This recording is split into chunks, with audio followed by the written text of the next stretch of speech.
जी हाँ, नमस्कार दोस्तों। मैं प्रभाकर अपने चैनल तैयारी विद प्रभाकर पे आपका स्वागत करते हैं तहे दिल से। और आज का जो मैं मॉडल पेपर बनाए हैं जनरल अवेयरनेस का, तो उस मॉडल पेपर बताने से पहले आपके लिए एक साइड अर्ज कर रहे हैं। यदि आपको अच्छा लगे तो सब्सक्राइब करिए मेरे चैनल को और आगे दोस्तों में भी शेयर ज़रूर करिएगा। तो ध्यान से सुनिएगा। क्यों डरे जिंदगी में क्या होगा? क्यों डरे जिंदगी में क्या होगा? कुछ ना होगा तो तजुर्बा होगा। जी दोस्तों, इसी उम्मीद के साथ, इसी किरण के साथ हम आगे बढ़ते हैं और डिस्कस करते हैं आज का मेरा जो वीडियो बन रहा है इस सेशन का। इस सेशन का वीडियो में हम खास करके एक रिसर्च करके एक मॉडल पेपर बनाए हैं जो जनरल अवेयरनेस का है। और ये आपका एसएससी का मॉडल पेपर है। एसएससी का जो एग्ज़ाम न्यू पैटर्न पे एग्ज़ाम में जो आपको किस तरह से वो अंदर घुस घुस के क्वेश्चन पूछता है, वही चीज़ है। आपको किस तरह से पूछा जाता है, जैसे पहले हम लोग जनरली पढ़ते थे, जो इसका यूनिट ये होता है साइंस में, इसका यूनिट ये होता है। तो आज के जब टाइम में वो ज़माना चला गया है। और ये जो है एसएससी जो आप क्वेश्चन पूछ रही है कंसेप्ट बेस पे, तो वही कंसेप्ट बेस पे ही क्वेश्चन हम रिसर्च करके, काफ़ी रिसर्च करने के बाद ये हम क्वेश्चन लाए हैं। और ये एक जो क्वेश्चन लाया गया है फाइनल बोर्ड के द्वारा लाया गया है। तो इस क्वेश्चन में आपको जो टॉपिक सब कवर किया गया है, हिस्ट्री कवर किया गया है, हिस्ट्री का क्वेश्चन, सिविक्स का क्वेश्चन कवर किया गया है, नागरिक शास्त्र जिसको बोलते हैं। और साइंस जो है physics, chemistry, biology, botany, zoology और जीव जंतु का जितने विज्ञान होते हैं उससे रिलेटेड का वो क्वेश्चन किया गया है। ये एसएससी का एकदम न्यू पैटर्न पे है। एसएससी का लेवल यदि क्वेश्चन आपको आएगा इसी तरह से कंसेप्चुअल क्वेश्चन आएगा। ये मेरा मॉडल पेपर फर्स्ट है जनरल अवेयरनेस का। ध्यान से देखिएगा और ये वीडियो को 3-4 बार आप देख लीजिएगा। इससे यही पैटर्न रहेगा जो आपको एग्ज़ाम में बार बार परेशान करता है।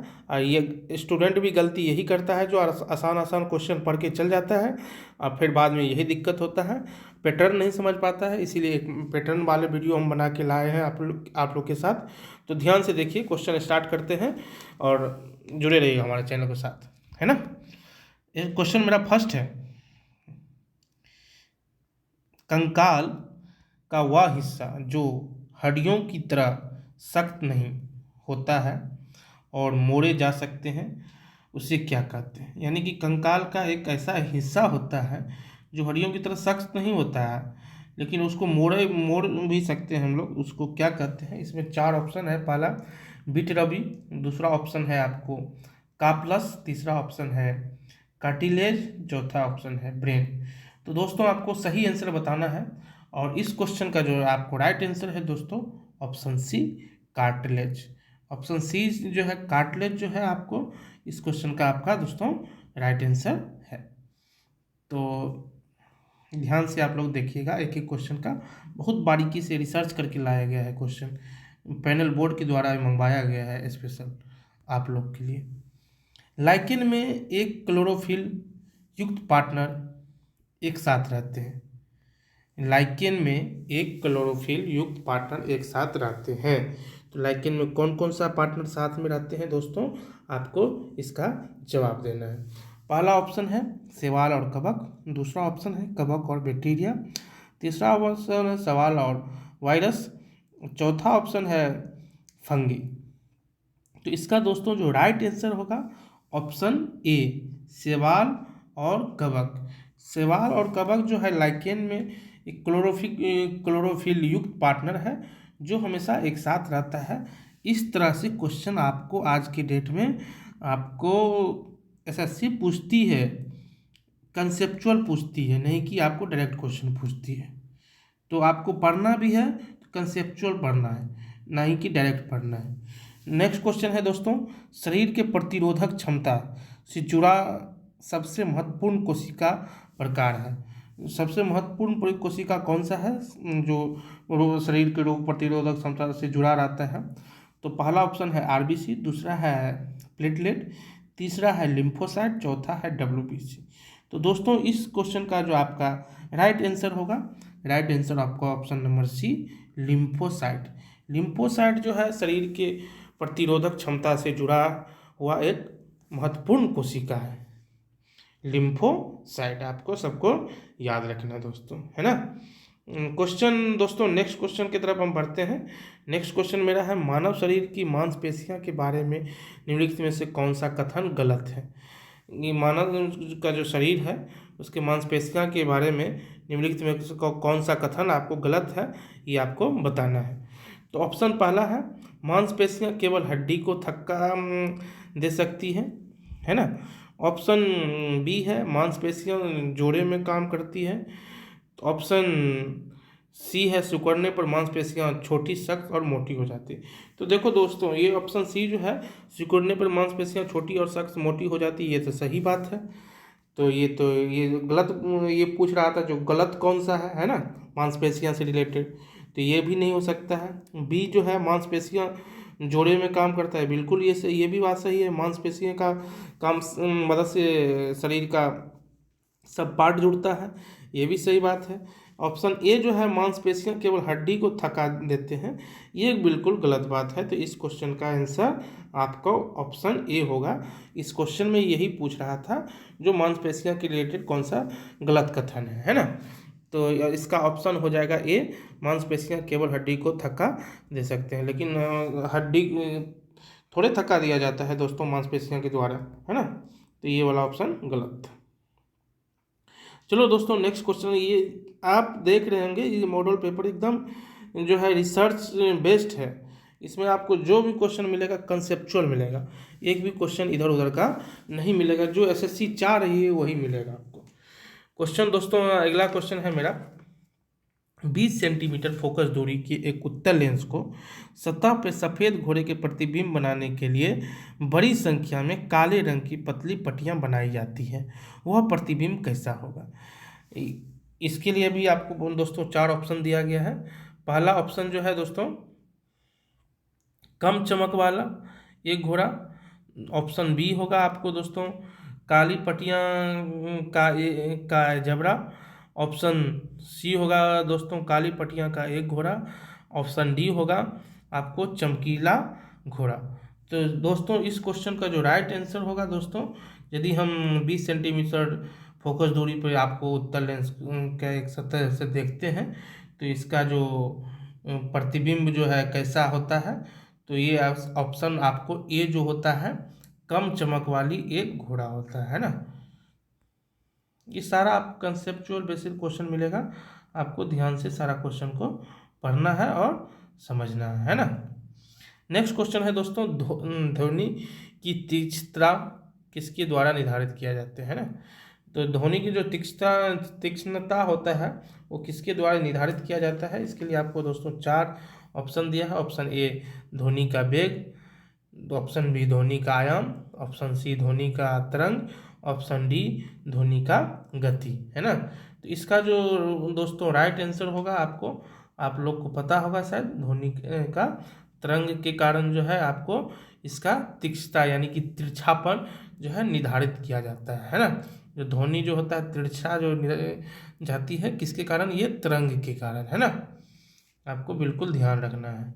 नेक्स्ट क्वेश्चन है मेरा दोस्तों, आपको निम्नलिखित में से कौन सा फोटो इलेक्ट्रिक उपकरण डिजिटल अनुप्रयोगों के लिए उपयुक्त है, सबसे उपयुक्त है ना।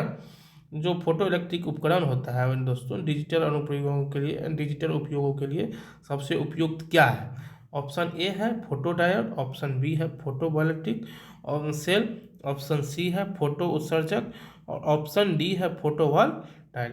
तो इसका जो क्वेश्चन का दोस्तों आपको राइट आंसर होगा option number B, photo voltaic cell. जो आपको फोटो इलेक्ट्रिक उपकरण को डिजिटल के अनुप्रयोगों के हिसाब से सबसे उपयुक्त क्या होता है दोस्तों, फोटो वोल्टिक सेल जो है सबसे उपयुक्त होता है डिजिटली यूज करने के लिए, है ना। नेक्स्ट क्वेश्चन की तरफ बढ़ते हैं दोस्तों। नेक्स्ट क्वेश्चन मेरा है, आप तैयारी विद प्रभाकर से जुड़े रहिए और मेरे चैनल को सब्सक्राइब करिए, दोस्तों में शेयर कीजिए और अधिक से अधिक इसको सपोर्ट कीजिए, है ना। और आपके लिए इसी तरह के मॉडल पेपर एकदम एग्जाम के हिसाब से ही लाया जाएगा, कोई दिक्कत नहीं है आपको। नेक्स्ट क्वेश्चन है, बॉल बेयरिंग का उपयोग स्थितिज घर्षण को निम्नलिखित में से किसके परिवर्तित करने के लिए किया जाता है? तो बॉल बेरिंग जो है वो स्थिति, बॉल बेरिंग आप लोग जानते होंगे, उसमें जो है स्थिति घर्षण जो है किसके परिवर्तन के लिए किया जाता है? तो इसका 4 ऑप्शन है, आपको सही ऑप्शन आपको बताना है। पहला ऑप्शन है रोलिंग घर्षण, दूसरा है कर्षण, तीसरा है सपी घर्षण, चौथा है स्थितिज घर्षण। तो दोस्तों इस क्वेश्चन का जो राइट आंसर होगा आप लोग बताएं क्या होगा राइट आंसर? इसका राइट आंसर होगा ऑप्शन नंबर ए, रोलिंग घर्षण। नेक्स्ट क्वेश्चन की तरफ बढ़ते हैं दोस्तों। ये वास्तविकता से जुड़ा हुआ क्वेश्चन है। जैसे इस तरह से हम कंसेप्चुअल क्वेश्चन डाले हैं, पैनल के द्वारा लिया गया है क्वेश्चन है, बहुत रिसर्च करने के बाद मंगवाया गया है, तो इसी तरह कंसेप्चुअल क्वेश्चन आपको मिलेगा। क्वेश्चन आपको दोस्तों है, फुटबॉल के खेल में एक गोलकीपर फुटबॉल को गोल में पकड़ने के बाद अपने हाथों को पीछे की ओर खींचता है, या गोलकीपर किस प्रकार सक्षम बनाता है? ये कंसेप्ट सेम आपको क्रिकेट में भी होता है। जब कोई खिलाड़ी आपको कैच लेता है तो अपने हाथ को पीछे की ओर खींचता है, ऐसा क्यों करता है वही चीज़ आपको बताना है। इसके लिए 4 ऑप्शन है। पहला है संवेग परिवर्तन को दर को कम करने में, दूसरा है ऑप्शन फुटबॉल पर अधिक बल लगाने में, तीसरा ऑप्शन है फुटबॉल द्वारा हाथों पर लगाई गई बल को बढ़ाने में, और चौथा ऑप्शन है दोस्तों फुटबॉल की गति को रोकने के लिए। तो इसका जो राइट आंसर होगा दोस्तों ऑप्शन ए। ऑप्शन ए जो होगा दोस्तों इस क्वेश्चन का राइट आंसर होगा, है ना। संवेग परिवर्तन की दर को कम करने के लिए खिलाड़ी जो है अपने हाथ को कैच लेने के बाद पीछे की ओर करते हैं। नेक्स्ट क्वेश्चन है मेरे दोस्तों, इसमें जो है निम्नलिखित में से कौन सा रेडियोधर्मी तत्व द्वारा उत्सर्जित धनात्मक रूप से अवशेषित कण है ना। तो ऑप्शन 4 है। ऑप्शन 1 है कैथोड किरण, ऑप्शन 2 है बीटा किरण, ऑप्शन सी एनोड किरण, ऑप्शन डी अल्फा किरण। तो दोस्तों इस क्वेश्चन का जो आपको राइट आंसर होगा रेडियोधर्मी वाला का आपको अल्फा किरण, है ना। अल्फा किरण जो है इसका राइट आंसर होगा। दोस्तों नेक्स्ट क्वेश्चन है आपको केंद्र भी मुखी बल जो होता है, यानी कि केंद्र की तरफ जो मुख करके हम लोग बल लगाते हैं, किसके लिए जिम्मेदार है, यानी कि क्यों लगता है? तो इसका जो पहला ऑप्शन है अंतरिक्ष में वस्तु को स्वतंत्र गति में, दूसरा ऑप्शन है वस्तु को वृत्ताकार पथ पर गतिमान रखना, और तीसरा ऑप्शन है दोस्तों वस्तु को सीधी रेखा के साथ उड़ाना, और चौथा ऑप्शन है वस्तु को और ध्यान केंद्रित करना। तो जो हम लोग केंद्रामुखी बल जो लगाते हैं इसके लिए कौन जिम्मेवार है? इसके लिए ऑप्शन जो है ऑप्शन बी जो है आपको, इसके कारण हम लोग केंद्रामुखी बल लगाते हैं। ऑप्शन बी, वृत्त को वृत्ताकार पथ पर गतिमान रखने के लिए हम लोग केंद्रामुखी बल का प्रयोग करते हैं। नेक्स्ट क्वेश्चन की ओर बढ़ते हैं दोस्तों। निम्नलिखित में से किस ऊर्जा परिवर्तन में घर्षण बल शामिल होता है? मतलब किस ऊर्जा परिवर्तन में घर्षण बल होता है, यानी घर्षण मतलब ये होता है जब एक वस्तु दूसरे वस्तु के साथ रगड़ाता है तो उसी को हम लोग घर्षण बोलते हैं। पहला है आपको गतिज ऊर्जा और उष्मा ऊर्जा, दूसरा है स्थितिज ऊर्जा, तीसरा है ध्वनि ऊर्जा, चौथा है रासायनिक ऊर्जा। तो इस क्वेश्चन का जो दोस्तों राइट आंसर होगा, ये राइट आंसर होगा आपको गतिज ऊर्जा और उष्मा ऊर्जा, जो कि आपको क्या बोलते हैं, एक घर्षण बल में के रूप में काम करता है, ठीक है ना। नेक्स्ट क्वेश्चन की तरफ दोस्तों बढ़ते हैं। नेक्स्ट क्वेश्चन मेरा है, एक बस सीधी रास्ता पे चल रही है और अचानक दाईं ओर तेज मोड़ लेती है। बस में बैठी यात्री किधर झुकेंगे ये आपको बताना है। यानी कि आप सीधा क्वेश्चन समझो, एक बस सीधा रेखा में चल रहा है और यदि अचानक ब्रेक लेता है दाईं ओर मोड़ के दाईं ओर, तो बस में बैठी सवारी किधर झुकेगा? तो पहला ऑप्शन है दाईं ओर झुकेंगे, ऑप्शन दूसरा है आगे की ओर गिरेंगे, ऑप्शन तीसरा है बाईं ओर झुकेंगे, ऑप्शन चौथा है स्थितिज रहेंगे। तो आपको इसका आंसर आपको बताना है। इसका आंसर जो दोस्तों है ऑप्शन सी, यानी कि यदि आप दाईं ओर ब्रेक ले रहा है तो आप किधर झुकेंगे दोस्तों, बाईं ओर, है ना। तो इसका राइट आंसर क्या हो जाएगा आपका, ऑप्शन नंबर सी। आप देख रहे हैं ये फिजिक्स का क्वेश्चन है। इसी तरह से कंसेप्चुअल ही क्वेश्चन आज के डेट में पूछा जाता है, क्योंकि एसएससी को भी पता है याद करने वाला क्वेश्चन सब याद करके चला आता है, लेकिन कंसेप्चुअल क्वेश्चन ही ऐसा होता है जो आपको स्कोर करवा सकता है और आपको सिलेक्शन दिलवा सकता है। तो नेक्स्ट क्वेश्चन की तरफ बढ़ते हैं दोस्तों। इसी तरह से हमारे चैनल पे जुड़े रहिए। तैयारी विद प्रभाकर को लाइक करिए, सब्सक्राइब करिए और हमारे दोस्तों आगे दोस्तों में भेजिए, है ना। एक क्वेश्चन है, आप ध्यान से देखिएगा, क्वेश्चन ये भी फिजिक्स का क्वेश्चन है। एक संगीत कार्यक्रम में ऑर्केस्ट्रा बजाने से पहले एक सितार वादक तनाव को समायोजित करने का कोशिश करता है और स्क्रीनग क्या उपयोग रूप से बनाता है। ऐसा करके वह क्या ठीक करने का कोशिश करता है। यानी कि आप लोग देखते होंगे जो ऑर्केस्ट्रा समय जो सितार वादक होता है वो अपना एक तरह से ताल मिलाता है, लेकिन क्यों मिलाता है वो उसके लिए आपको एकदम फिजिक्स का सही कंसेप्ट बताना है। ऑप्शन चार वो ऑप्शन है इसमें। पहला ऑप्शन है अन्य वाद्य यंत्रों के आवृत्ति के साथ साथ सितार स्ट्रिंग की आवृत्ति को मिलाता है। दूसरा है ध्वनि का आयाम, तीसरा है ध्वनि की तीव्रता और चौथा है ध्वनि की वेग। तो इसका जो राइट आंसर होगा दोस्तों आपको option number A. Option A यानी कि अन्य वाद्य यंत्रों से के आवृत्ति के साथ सितार वाद्य यंत्रों का आवृत्ति को मिलाता है। इसीलिए आप देखते होंगे सितार वादक पहले आपको इसको खींच के मिलाया जाता है स्ट्रिंग को, है ना। नेक्स्ट क्वेश्चन की तरफ बढ़ते हैं। नेक्स्ट क्वेश्चन है मेरा दोस्तों, पदार्थ के एक रूप को निश्चित आकार नहीं होता है, लेकिन इसका एक निश्चित आयतन होता है। पदार्थ के इस रूप का एक उदाहरण है। यानी कि एक ऐसा पदार्थ है जिसका निश्चित आकार नहीं होता है लेकिन आयतन निश्चित होता है, उसका कौन सा पदार्थ है उसके बारे में आपको बताना है। ऑप्शन ए है कार्बन स्टील, ऑप्शन बी है स्टील, ऑप्शन सी है आपको मिट्टी का तेल और ऑप्शन डी है बायोगैस। तो ऑप्शन सी जो होगा इसका राइट आंसर होगा मिट्टी का तेल। मिट्टी का तेल जो है एक लिक्विड है जिसका आकार निश्चित नहीं होता है लेकिन आयतन उसका निश्चित हो। कोई भी लिक्विड होता है जिसका आकार आपको कभी भी आप देखेंगे होंगे फिजिक्स में पढ़े होंगे 8th 9th में, उसका आकार निश्चित नहीं होता है बल्कि आयतन निश्चित होता है। उसी तरह नेक्स्ट क्वेश्चन की तरफ हम लोग बढ़ते हैं। कौन सी गैस अपनी ग्रीन हाउस प्रभाव से ग्लोबल वार्मिंग में योगदान करती है। ये 4 ऑप्शन है, 4 गैस का नाम लिखा है, आपको बताना है कौन सा ऐसा गैस होता है जो ग्रीन हाउस प्रभाव में ग्लोबल वार्मिंग में अपना योगदान देता है। ऑप्शन ए है आपको कार्बन डाइऑक्साइड, ऑप्शन बी है नाइट्रस ऑक्साइड, ऑप्शन सी है मीथेन, ऑप्शन डी है आपको ऑक्सीजन।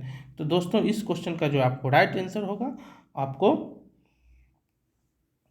इस क्वेश्चन का राइट आंसर आपको तीनों हो जाएगा, ए बी सी, है ना, डी। ये सब का सब गैस जो है आपको क्या करता है तो ग्रीन हाउस प्रभाव में ग्लोबल वार्मिंग में अपना योगदान देता है। इसीलिए हम जानबूझ के ये सारा का सारा ऑप्शन इसमें डाले थे। कार्बन डाइऑक्साइड भी करता है हेल्प और नाइट्रस ऑक्साइड भी करता है और मीथेन भी करता है ना। तो नेक्स्ट क्वेश्चन की तरफ बढ़ते हैं दोस्तों।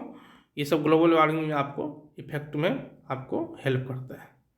नेक्स्ट क्वेश्चन है दोस्तों मेरा, एसिटिक अम्ल की गंध किसके समान होता है। यानी कि एक जो एसिटिक अम्ल होता है उसका जो गंध होता है जिसको हम लोग बदबू बोलते हैं, किसके समान होता है। पहला ऑप्शन है सिरका, दूसरा ऑप्शन है आपको टमाटर, तीसरा ऑप्शन है मिट्टी के तेल और चौथा ऑप्शन है गंधहीन होता है। तो ऐसा तो गंधहीन तो हो ही नहीं सकता, चौथा ऑप्शन ऐसे ही गलत है। तो आपका पहला राइट ऑप्शन जो है ए सिरका, ये इसका राइट होगा, राइट आंसर होगा। एसिटिक अम्ल का जो गंध होता है सिरका के गंध के तरह होता है। ठीक है दोस्तों, नेक्स्ट क्वेश्चन की तरफ हम लोग बढ़ते हैं। नेक्स्ट क्वेश्चन देखते हैं क्या है। नेक्स्ट क्वेश्चन है मेरे दोस्तों, क्लोरोफिल सूरज के प्रकाश किस रंग को अवशोषित करता है। यानी कि क्लोरोफिल जो सूरज का जो प्रकाश होता है आपको कौन सा रंग को आपको अवशोषित करता है। तो कौन सा रंग को अवशोषित करता है दोस्तों आपको बताना है। क्लोरोफिल पहला ऑप्शन है लाल, लाल और नीला। दूसरा ऑप्शन है दोस्तों हरा और नीला। ऑप्शन तीसरा है हरा और लाल। ऑप्शन चौथा है लाल हरा। तो आपको सही आंसर बताना है दोस्तों। क्लोरोफिल सूरज के प्रकाश को कौन सा रंग को अवशोषित करता है? तो ये आपको ऑप्शन ए जो होगा आपको लाल और नीला, ये आपको राइट आंसर होगा, है ना। बढ़ते हैं अगले क्वेश्चन की ओर। अगले क्वेश्चन है मेरा दोस्तों, सक्शन पुल के कारण पेड़ों में बहुत बड़ी ऊंचाई तक पहुंचाया जाता है, जिसका कारण है, यानी कि जो पेड़ जो होता है ना दोस्तों, पेड़ में आपको आप लोग बच्चे में पढ़े होंगे, जो पत्ती के मदद से भोजन बनता है और जड़ से जो है आपको तना तक ये पहुंचता है ना। तो ये पहुंचता है जड़ से लेकर तना तक उसका भोजन पहुंचता है। तो ये किसके कारण पहुंचता है? तो वही चीज़ आपको बताना है। ऑप्शन ए है वाष्पीकरण, ऑप्शन बी है अवशोषण, ऑप्शन सी है आपको वाष्पोत्सर्जन, ऑप्शन डी है ऑक्सीकरण। इसका जो राइट आंसर होगा दोस्तों इस क्वेश्चन का राइट आंसर होगा आपको ऑप्शन नंबर सी, यानी कि वाष्पोत्सर्जन। वाष्पोत्सर्जन जो होगा आपको इसका राइट आंसर होगा। वाष्पोत्सर्जन की मदद से जो है आपको दोस्तों ये पेड़ जो है आपको जड़ से लेकर के पत्ती तक ये अपना भोजन पहुंचाता है। ठीक है दोस्तों, अब बढ़ते हैं हम अगले क्वेश्चन की तरफ। अगले क्वेश्चन है, निम्नलिखित में से कौन सा क्लोरोप्लास्ट का एक लक्षण है जो उससे प्रकृति का योग बनता है? यानी कि इसमें सीधा सीधा पूछ रहा है आपसे क्लोरोप्लास्ट का कौन सा लक्षण है। तो क्लोरोप्लास्ट का कौन सा लक्षण है, इसमें चार ऑप्शन आपको दिया है, डीएनए और एंड आरएनए। उसके नेक्स्ट दूसरा ऑप्शन है आरएनए, तीसरा ऑप्शन है डीएनए, चौथा है नॉन ऑफ दीज। इसका जो राइट आंसर होगा वो दोस्तों क्लोरोप्लास्ट के लिए जो है डीएनए और आरएनए, ये दोनों होगा, है ना। डीएनए आप लोग जानते होंगे एक अनुवांशिक गुणसूत्र है जो जिसको जेनेटिक बोलते हैं। पीढ़ी दर पीढ़ी आपको परिवर्तित होते पीढ़ी दर पीढ़ी आपको सेम डीएनए मिलते रहता है। नेक्स्ट क्वेश्चन की ओर दोस्तों बढ़ते हैं। ये क्वेश्चन आपको फिर नागरिक शास्त्र से रिलेटेड क्वेश्चन आ गया है। इससे पहले कुछ हम लोग विज्ञान से रिलेटेड देखे थे, विज्ञान के सारा रिलेटेड देख चुके हैं। अब हम नागरिक शास्त्र से रिलेटेड कुछ क्वेश्चन देख रहे हैं। ऑप्शन क्वेश्चन मेरा एक है, ये 22 नंबर है। एक पंचायत समिति किस स्तर पर पंचायती राज संरक्षण का संचालन करती है? तो जो पंचायत समिति है जो अपना पंचायत जो चलाता है किस स्तर पर चलाता है वो आपको बताना है। तो चार ऑप्शन है। पहला ऑप्शन है ब्लॉक स्तरीय निकाय, ऑप्शन बी है जिला परिषद, ऑप्शन सी है ग्राम पंचायत, ऑप्शन डी है पंचायत। तो इसका जो राइट आंसर होगा दोस्तों इस क्वेश्चन का ब्लॉक स्तरीय निकाय, ऑप्शन नंबर ए इसका राइट होगा। जो पंचायत समिति चलता है आपको ब्लॉक लेवल से चलता है। ठीक, नेक्स्ट क्वेश्चन है दोस्तों, निम्नलिखित में से किस समुदाय विकास के पहले कार्यक्रम के रूप में स्थापित किया गया था? तो ये जो कौन सा समुदाय जो विकास के पहले आपको स्थापित किया गया था, इसमें चार ऑप्शन है। पहला ऑप्शन है आपको सहयोग आंदोलन, दूसरा ऑप्शन है आपको राष्ट्रीय विस्तार सेवा, तीसरा ऑप्शन है ग्रामीण विकास कार्यक्रम, चौथा ऑप्शन है पंचायत विकास कार्यक्रम। इसका राइट आंसर होगा दोस्तों ऑप्शन नंबर बी राष्ट्रीय विस्तार सेवा, है ना। बढ़ते हैं नेक्स्ट क्वेश्चन की ओर, देखते हैं नेक्स्ट क्वेश्चन मेरा क्या है। नेक्स्ट क्वेश्चन मेरा ये है दोस्तों, भारतीय संविधान के अनुच्छेद 14 में लिखा हुआ कानून के समक्ष समानता किस देश के संविधान से लिया गया है? यानी कि जो अनुच्छेद 14 जो है आपको इसमें अनुच्छेद 14 में आप जब पढ़ेंगे, एक अनुच्छेद का हम अलग से वीडियो लेके आएंगे उसमें आपको समझाएंगे। अनुच्छेद 14 में लिखा है भारतीय समानता का अधिकार, जिसको हम लोग बोलते हैं, जो समानता का अधिकार है वो किस देश के संविधान से लिया गया है? तो इसमें चार ऑप्शन है। पहला ऑप्शन फ्रांस, दूसरा ऑप्शन ब्रिटेन, तीसरा ऑप्शन USA, चौथा ऑप्शन डी कनाडा है। तो ये जो इसका जो राइट आंसर दोस्तों है ऑप्शन नंबर बी जो है, यानी कि ब्रिटेन, इसका सही आंसर होगा। ये जो अनुच्छेद 14 जो है ना, समानता का अधिकार, ये आपको ब्रिटेनों के संविधानों से लिया गया है। और दोस्तों आप लोग को डरना नहीं है, घबराना नहीं है, मुश्किलों से कुछ कोई तरह का घबराहट नहीं करना है, जुड़े रहना है मेरे चैनल पे। आपको मैथ का भी वीडियो मिलेगा, रीजनिंग का भी बहुत जल्दी वीडियो मिलने वाला है, और इंग्लिश का भी वीडियो मिलेगा। और ये आपको जनरल अवेयरनेस का तो मिल ही रहा है। तो हमारे तैयारी विद प्रभाकर को सब्सक्राइब करिए, दोस्तों में शेयर करिए। और नेक्स्ट क्वेश्चन की तरफ हम बढ़ते हैं। ये क्वेश्चन का ऑप्शन आंसर हम चाहते हैं आप लोग कमेंट बॉक्स में ज़रूर दीजिए, क्योंकि ये आसान क्वेश्चन है, फिर भी हम आपको बता देते हैं। भारतीय संविधान को बनने में कितना समय लगा, यानी कि भारत संविधान कितने बनने में कितना समय लगा, ये आपको आंसर देना है। तो ये आपको, हमको उम्मीद करते हैं ये क्वेश्चन आपको लोग को पता होगा। तो भारतीय संविधान बनने के पहला ऑप्शन है 2 वर्ष 11 माह 18 दिन। तो ये जो ऑप्शन ए है यही इसका राइट आंसर है, जो भारतीय संविधान बनने में आपको 2 वर्ष 11 माह और 18 दिन लगा था। नेक्स्ट क्वेश्चन है, नेक्स्ट क्वेश्चन की तरफ बढ़ते हैं दोस्तों हम। और नेक्स्ट क्वेश्चन मेरा है, राज्य के मंत्रिपरिषद सामूहिक तौर पे किसके प्रति उत्तरदायी है। जो राज्य के मंत्रिपरिषद होता है किसके प्रति यानी कि उत्तरदायी है, यानी कि जो मंत्रिपरिषद है कहाँ पे बैठ के अपना मंत्रालय चलाते हैं। तो पहला है विधानसभा, दूसरा है मुख्यमंत्री, तीसरा है राज्यपाल, चौथा है राज्यसभा, है ना। तो इसका जो राइट आंसर है होगा दोस्तों आपको ऑप्शन ए, विधानसभा के प्रति उत्तरदायी होता है राज्य के मंत्रिपरिषद समूह। हमारे जितने भी राज्य हैं उसके जितने भी मंत्रिपरिषद समूह होंगे आपको वो विधानसभा के प्रति उत्तरदायी होंगे, है ना। बढ़ते हैं नेक्स्ट क्वेश्चन की तरफ।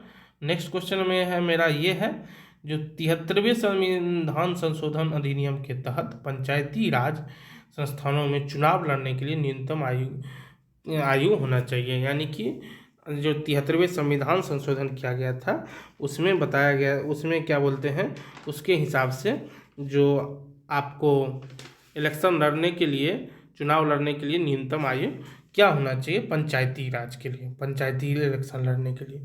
ऑप्शन ए है 18 साल, ऑप्शन बी है 21 साल, ऑप्शन सी है 25 साल, ऑप्शन डी है 20 साल।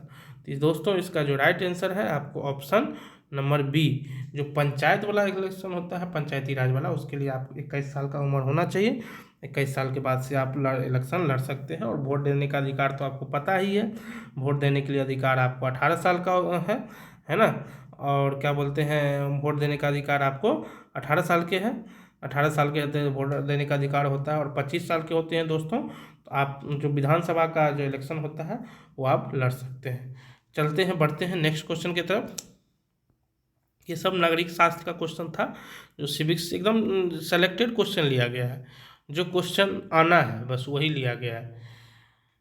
नेक्स्ट क्वेश्चन है मेरा, गरीबी रेखा का निर्धारित करने के लिए कौन सा संगठन सर्वेक्षण करता है। यानी कि जो आप लोग पढ़ते हैं ना BPL APL, तो ये यानी कि ये BPL वाला गरीबी रेखा में होता है।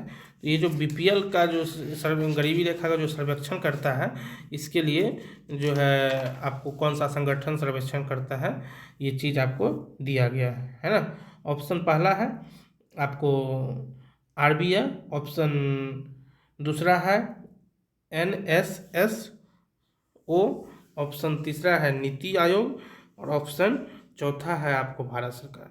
इसका जो राइट आंसर होगा दोस्तों, ये राइट आंसर होगा आपको ऑप्शन नंबर बी, NSSO। जो NSSO जो एक संगठन है जो सर्वेक्षण करता है जो किस राज्य में कितना गरीबी है, किस एरिया में कितना गरीबी है।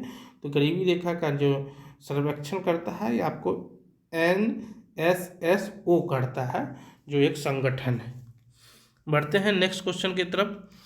नेक्स्ट क्वेश्चन है इतिहास से क्वेश्चन है, किसने चंपारण सत्याग्रह के दौरान बिहार में गांधी जी की जान बचाई थी।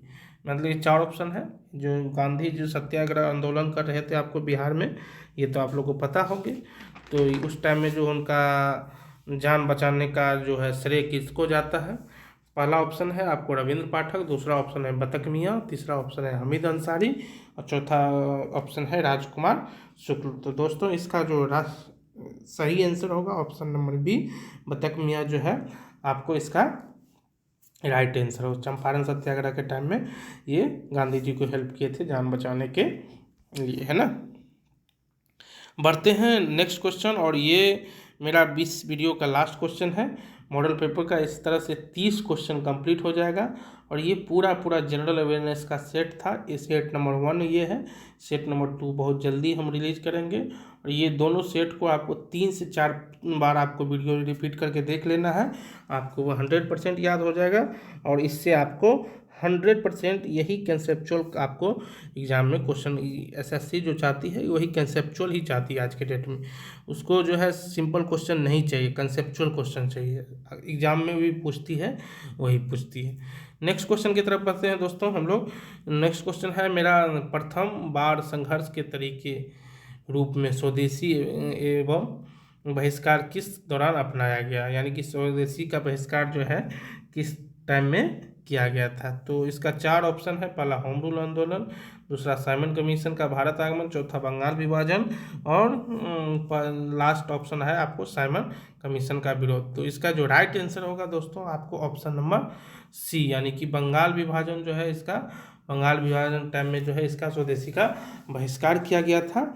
और दोस्तों आपको हम बता देना चाहते हैं, इसके साथ मेरा ये मॉडल पेपर आज का ख़त्म होता है। और आपको डरना नहीं, घबराना नहीं है, और हमारे चैनल से जुड़े रहना है। आपको पल पल पे हर एक चीज़ का वीडियो मिलेगा, जनरल अवेयरनेस, मैथ का, रीजनिंग का और इंग्लिश का। बिल्कुल आपको तैयारी करना है अच्छे से, इस बार आपका सिलेक्शन होना चाहिए। आप मेहनत करिए, 2-3 महीना अभी समय है। रोज़ आप 2 से 3 घंटा भी में रेगुलर मेहनत करते हैं, आपका सिलेक्शन कहीं नहीं जाने वाला है। और यहाँ जितना हम वीडियो डालेंगे एकदम रिसर्च वाला वीडियो डालेंगे, इसमें आपको देखते रहना है। और अच्छा लगे मेरा वीडियो लाइक कीजिए, शेयर कीजिए, सब्सक्राइब करना नहीं भूलिए, अपने दोस्तों में शेयर जरूर करिए। Thank you. इसके साथ हम अपने ये वीडियो को आज यहीं पे समाप्त करते हैं।